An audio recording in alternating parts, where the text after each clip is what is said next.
Katanya di sini sering kejadian mistis katanya. Iya, iya bener. Nenek ngalamin? Nih, bapak-bapak jalan dari sono nyari, kirain nyariin apa gitu. Pak, nyariin apa? Ntar ada kereta. Ini ada saya yang ketinggalan katanya. Apanya ketinggalan? Itu jarinya, nggak taunya ketinggalan.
Kecelakaan kereta api yang terjadi di Pondok Betung, Bintaro, Jakarta Selatan. Kecelakaan kereta api yang menimbulkan banyak korban itu terjadi antara kereta api nomor 225 jurusan Rangkas Bitung, Jawa Barat menuju ke Jakarta Kota dengan kereta api cepat nomor 220 jurusan Tanah Abang, Merak. Terjadi pada 19 Oktober 1987, tragedi ini memakan korban jiwa hingga 156 orang. Dan 300 orang lainnya menderita luka-luka. Di sini, iya orang begini Neng. Ini kereta dari sini, ini kereta dari Tanah Abang. Bledor. Kamu kalau aku aja udah 3 tahun nggak doyan makan daging.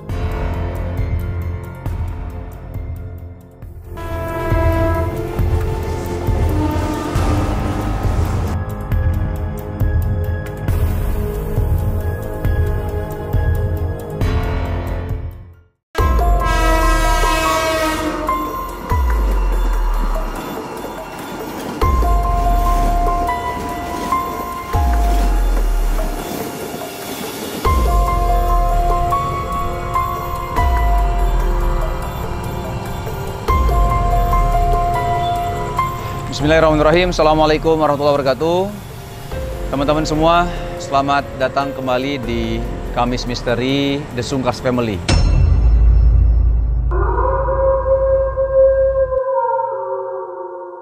Nah, teman-teman, malam ini kita akan membahas tentang hal-hal gaib dan kesurupan. Dan seperti teman-teman lihat, saya berada di dekat rel kereta api dan di sini adalah tempat kejadian tragedi Bintaro. Yang dimana kita tahu di tahun 1987 terjadi satu kecelakaan besar yang sangat memilukan, yang dimana kereta dari Tanah Abang, satu lagi kereta dari Rangkas Bitung itu beradu sehingga memakan banyak korban, ya, qadarullah. Dan setelah kejadian tersebut, orang-orang di sekitar sini katanya banyak yang melihat kejadian-kejadian yang aneh. Sering kejadian mistis katanya. Iya, iya bener. Nenek ngalamin? Nih, bapak-bapak jalan dari sono nyari, kirain nyariin apa gitu. Pak, nyariin apa? Ntar ada kereta. Ini ada saya yang ketinggalan katanya. Apanya ketinggalan? Itu jarinya, nggak taunya ketinggalan.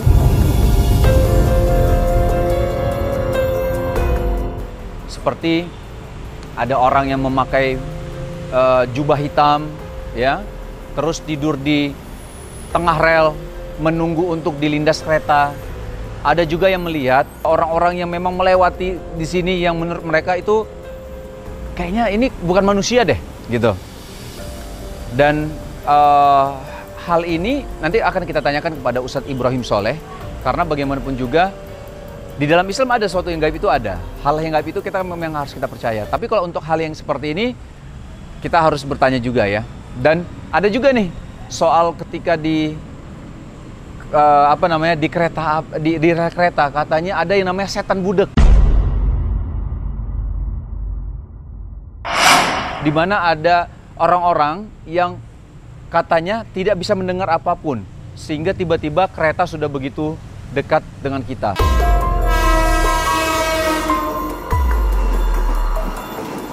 Baik teman-teman, langsung saja kita akan bertemu dengan Ustadz Ibrahim Soleh, insyaallah, dan kita akan tanyakan tentang hal-hal tersebut ya. Yuk.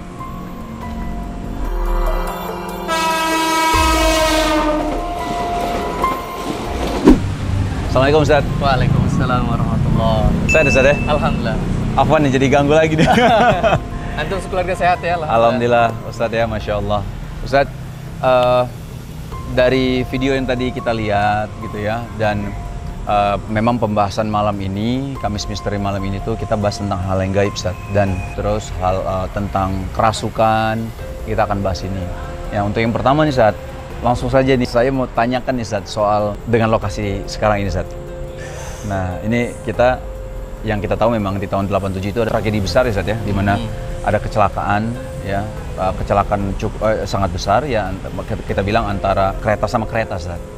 Terus ada lagi di tahun 2013, besar juga Ustaz kejadiannya. Terus ada juga beberapa kecelakaan di sini, tepat di sini Ustaz. Nah, sebenarnya yang saya mau tanyakan adalah Ustaz, adalah ketika di tahun 87 itu terjadi kecelakaan besar, kan itu yang meninggal dunia banyak ya pada saat itu gitu. Tapi setelah itu banyak orang-orang yang di sekitar sini itu melihat hal-hal yang menurut mereka nggak wajar Ustaz. Gitu, ada akibat seperti itu kecelakaan tadi ya. Ya, ada yang menganggap seperti itu. Seperti ada orang yang memakai jubah hitam terus tidur di sini. Gitu kan. Ada juga yang ibu-ibu Belanda.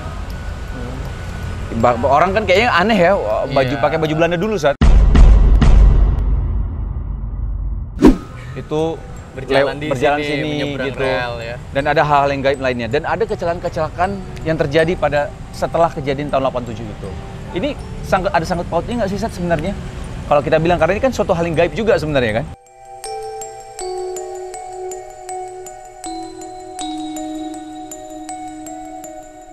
Iya. Itu gimana Ustaz? Alhamdulillah. Jadi untuk masalah kejadian-kejadian rentetan musibah, sebagai orang yang beriman itu pertama kali harus kita tanamkan dalam diri kita bahwa setiap hal yang terjadi itu adalah berdasarkan takdir Allah Subhanahu wa taala. Takdir Allah ya. Dan itu merupakan hak dari Allah Subhanahu wa taala yang telah Allah Subhanahu wa taala tulis di dalam Lauhul Mahfuz. Ya. Jadi tidak ada sangkut pautnya antar makhluk tadi.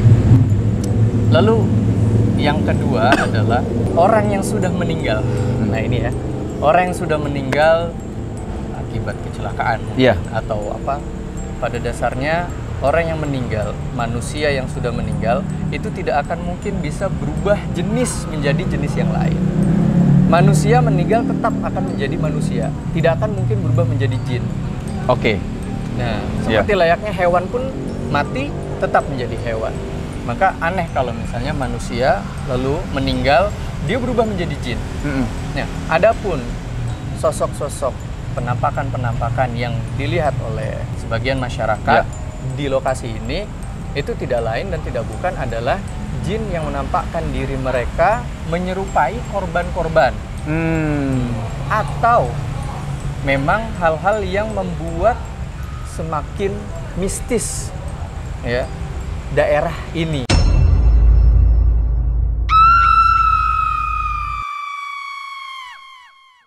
Seperti ada noni Belanda. Ya, gitu. Karena pada dasarnya kejadian Bintaro ini bukan berawal dari tahun 87 saja.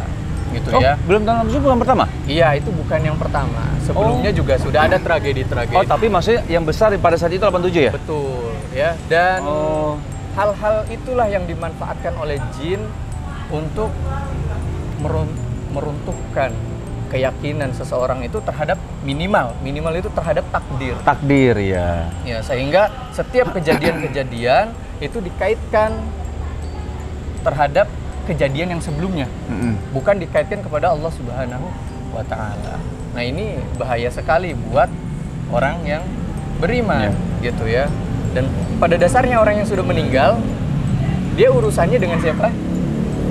Orang dengan sudah meninggal. Malaikat. Dengan malaikat ya. Ya, dia tidak bisa keliaran kemana-mana. Dia harus bertanggung jawab atas amalannya. Gitu. Apabila dia mampu menjawab pertanyaan malaikat, maka dia bahagia di taman-taman surga. Namun apabila qadarullah, mudah-mudahan bukan kita di sini semuanya ya, dan juga teman-teman ya The Family Sungkar, kalau tidak bisa menjawab, maka dia akan terus ditanya oleh malaikat sampai hari kiamat dan disiksa terus. Lalu siapa yang lalu lalang? Itu adalah jin.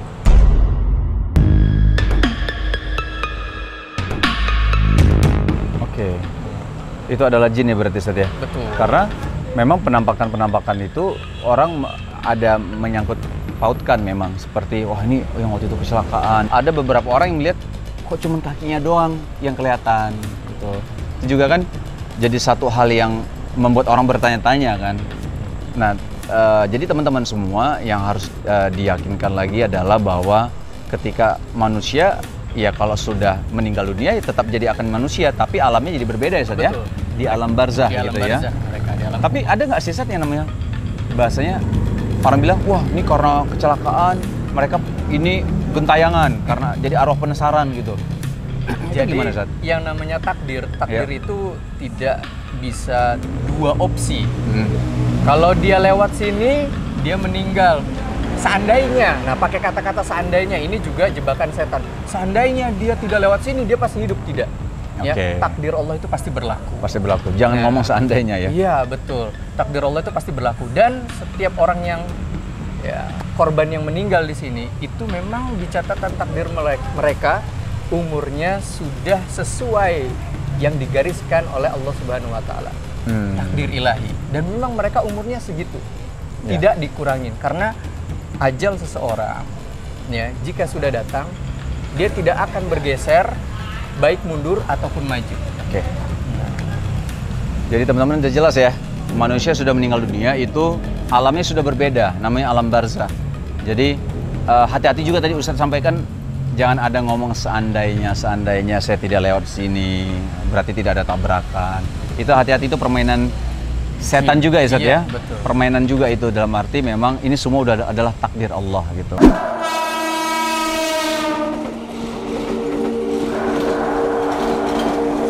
Nah Ustadz, selanjutnya Ustadz ini mau ngomong tentang kesurupan Ustadz.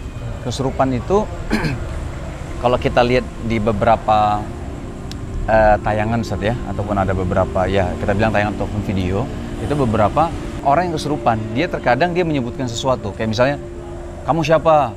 Saya ini gitu kan. Kamu dari mana? Ayo keluar. Oh ya ini. Jadi semacam ada dialog jadinya. Tapi dia di dalam tubuh manusia itu. Nah pertanyaan pertama, itu benar nggak sih Ustaz apa yang disampaikan sama dia? Nama saya ini, saya dari sini, saya ini bla bla bla. Itu terjadi dialog itu benar nggak mereka tuh ngomong itu emang jin atau gimana itu Ustaz? Iya. Jadi ulama juga berfatwa bahwa jin itu bisa melukai manusia. Ya. Dan salah satu bentuknya itu adalah mereka bisa masuk ke dalam tubuh manusia sehingga manusia tersebut dalam kendali jin. Gitu ya Ustaz ya? Iya.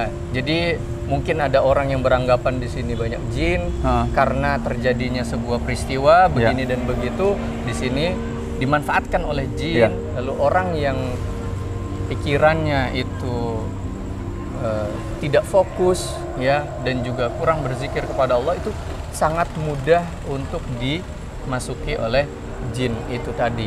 Nah, jin itu masuk secara hakiki. Hakiki? Iya, memang dia itu masuk ke dalam diri manusia. Manusia ya? Oh. Dan dia yang mengendalikan manusia. Jadi yang berbicara pada saat itu bukan manusianya, tapi itu adalah jinnya. Dan itu memang di luar kendali manusia? Di luar kendali manusia, ya. Dan para ulama menetapkan hal itu. Oh iya, itu berarti ada saja ya? Ada pembahasannya di kalangan para ulama. Ya, jadi memang mereka memiliki efek yang nyata, bukan cuma kiasan. Oke. Itu untuk masalah manusia yang dirasuki jin. Gitu ya. Kalau misal kerasukan itu berarti, kalau kita bilang berarti kan tadi saya bilang para ulama mengatakan itu memang ada. Nah, untuk mengatasi ketika kerasukan kan ada dibilang ruqyah. Apakah hanya ruqyah atau ada hal yang lain atau seperti apa, Ustaz? Nah, itu kembali lagi kepada si korbannya. Dialah yang memiliki peran paling penting untuk membebaskan dirinya dari cengkraman jin tadi. Ya, nanti juga dibantu oleh orang-orang sekitar untuk membacakan ayat-ayat gitu ya. Dan yang perlu digarisbawahi adalah yang masuk ke dalam diri manusia itu bukanlah roh dari manusia yang lain. Oke, itu yang harus jadi catatan kita juga ya. Kadang-kadang wah ini dari rohnya ini nih, arwahnya ini gitu ya. Nggak mungkin ya, Saudara ya? Nggak mungkin itu, karena manusia yang sudah meninggal tadi sudah kita sepakati mereka ada di alam barzah. Nah, mereka yang menempel itu ya, yang merasuki tubuh itu adalah jin. Ya, gitu. Dia yang mengendalikan dan si korbannya tidak mengetahui apa-apa. Terus jadi ruqyah bisa dibantu sama orang-orang keluarga, orang terdekat untuk membantu untuk melepaskan jinnya itu. Betul ya. Dan Ustaz, ada kasus nggak sih? Maksudnya ada contoh, misal sahabat yang memang benar-benar kemasukan, terus dia berdialog sama itu, terjadi nggak sih, Ustaz? Wallahu a'lam bishawab, saya sendiri itu belum menemukan. Itu mungkin bisa dibantu dari kawan-kawan. Ada atau tidak riwayat yang menyatakan bahwasanya para sahabat itu kemasukan. Tetapi dari waqi'iyah atau dari kenyataan memang itu benar-benar terjadi. Ya, bahkan ada orang yang memang sengaja memasukkan dirinya. Gimana itu? Maksudnya? Nah, dia memanggil jin. Dia memanggil jin? Iya, lalu dia berkomunikasi, menganggap bahwasanya itu adalah roh dari leluhurnya. Nah, ini juga kesalahan dari kita. Pada dasarnya roh leluhur itu ya mereka sudah berada di alam barzah. Ya, ini adalah salah satu dari tipu daya setan.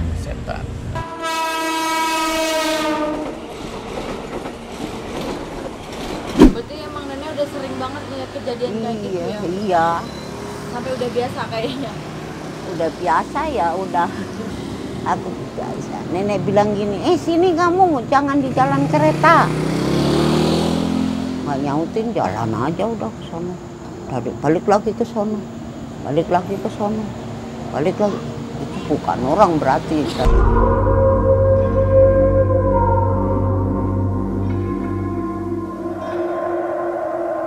Nah, Ustaz, kalau misal kita bilang kayak ada orang yang bisa melihat, ya gitu ya.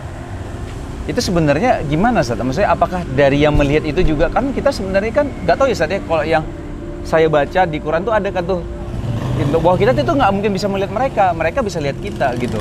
Itu artinya apa? Apakah ini memang satu, kalau kita bilang apakah ini penyakit atau memang dikasih hal yang menurut kita ya dibilang kelebihan juga ngeri-ngeri sedap juga kan dibilang kelebihan kayak gitu kan? Iya. Jadi asalnya manusia itu diciptakan tidak bisa melihat. Ya sesungguhnya jin itu bisa melihat kalian, di mana kalian itu tidak bisa melihat mereka. Nah, manusia yang mereka mengaku bisa melihat jin, pada dasarnya yang mereka lihat itu adalah penampakan, bukan rupa asli dari jin itu. Ya, dan penampakan itu biasanya rupanya adalah manusia. Ya, entah yang badannya rusak apa segala macam, tapi itu adalah tipu daya. Ya, itu bukan jin dalam bentuk asli, tapi itu adalah penampakan dia itu. Itu bukan kelebihan, Mas Wisnu. Tapi justru itu adalah kekurangan. Karena pada dasarnya manusia itu diciptakan untuk tidak melihat itu kan sebenarnya. Ya, tidak bisa melihat itu, tetapi dia malah bisa melihat yang aneh-aneh seperti itu. Faktor apa yang membuat kita bisa melihat itu sebenarnya, Zat? Apakah karena nggak tahu ya saya misalnya apakah karena pernah berbuat dosa terus nggak bertobat atau apa Zat gitu? Itu ada faktornya nggak sih Zat yang membuat akhirnya orang bisa melihat gitu? Dalam kondisi tertentu memang manusia ada yang bisa melihat, tetapi bisa melihat secara terus-menerus itu adalah penyakit. Nah, jika dia melihat sesekali, memang biasa ya jin itu menampakkan diri di hadapan seorang. Bahkan kita juga pernah mendengar beberapa riwayat mengenai sahabat yang memukul jin, Ya. gitu ya. Dan, itu para sahabat itu bisa melakukan itu karena memang jin itu menampakkan diri kepada mereka. Cuma para sahabat itu beda, mereka berani mukul. Kalau kita malah kabur terhadap jin tersebut. Padahal jin itu takut kan sama kita? Iya, jin itu takut kepada manusia. Nah, faktor-faktornya salah satunya adalah ketika seseorang itu sering melakukan atau sering berinteraksi dengan jin. Jadi penyebab seseorang itu mudah untuk melihat hal-hal yang berbau gaib, ya khususnya jin, penampakan jin itu diakibatkan karena memang mereka menginginkan berinteraksi dengan jin. Menginginkan. Ya, padahal mereka kita nggak mau lihat sebenarnya. Iya, kan ada yang mengusahakan mengadakan ritual ini dan itu, atau memang leluhur mereka itu memiliki perjanjian dengan jin sehingga menempel kepada anak cucunya, itu kan untuk dijaga. Itu juga terjadi ya, perjanjian antara manusia dengan jin, dan ini semuanya dilarang di dalam Islam. Bentar, Sat, itu lumayan harus dibahas juga tuh soal ketika leluhur pernah melakukan satu perjanjian, itu bisa menurun ke anak cucunya. Iya.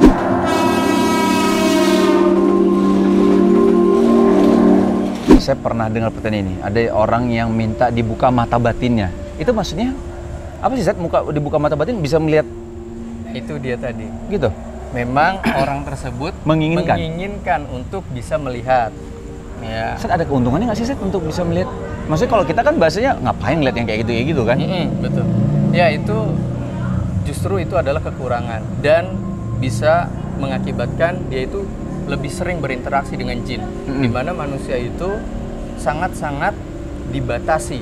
Jadi keuntungan atau kerugian yang didapat dari seseorang yang membuka mata batin, ya tentu itu merupakan kerugian karena dia semakin memperbesar kesempatan untuk membuka pintu untuk berinteraksi dengan jin. Padahal kita itu emang dilarang nggak sih, Zat? Kita ada larangan nggak sih, Zat? Dilarang secara mutlak enggak, karena pada dasarnya ketika seseorang itu kerasukan, yang kali pertama kita lakukan itu memang mengadakan dialog dengan jin tersebut dan menyuruhnya keluar secara baik-baik. Nah itu kan interaksi sebenarnya. Kita tidak berinteraksi kepada orang tersebut, tapi kita berinteraksi dengan jinnya. Nah, tetapi interaksi yang terlalu sering, intens, inilah yang menyebabkan seseorang itu bisa terjerumus kepada hal-hal yang dilarang oleh agama, yaitu kesyirikan. Jadi membuka mata batin itu tidak ada manfaatnya. Masya Allah, Ustaz, jazakallah khair, Ustaz. Terima kasih. Alhamdulillah hari ini kita banyak dapat ilmu dari Ustaz. Tentang tadi kita bahas ya tentang hal yang gaib sudah sangat dijelaskan oleh Ustaz. Terus tentang kerasukan, kesurupan ini ada di dalam Islam. Dan ada memang syariatnya bagaimana kita bisa untuk mencegah ya Ustaz ya, mencegah untuk menyembuhkan dengan ruqyah ya Ustaz ya, salah satunya gitu ya, dengan bacaan-bacaan yang memang sesuai syariat ya Ustaz ya. Nah, alhamdulillah Ustaz, terima kasih. Jangan lupa untuk like, comment, dan subscribe di Sungkers Family. Insyaallah Kamis depan kita akan bahas tentunya insyaallah dengan Ustadz Ibrahim Soleh. Assalamualaikum warahmatullahi wabarakatuh. Ayo Ustaz.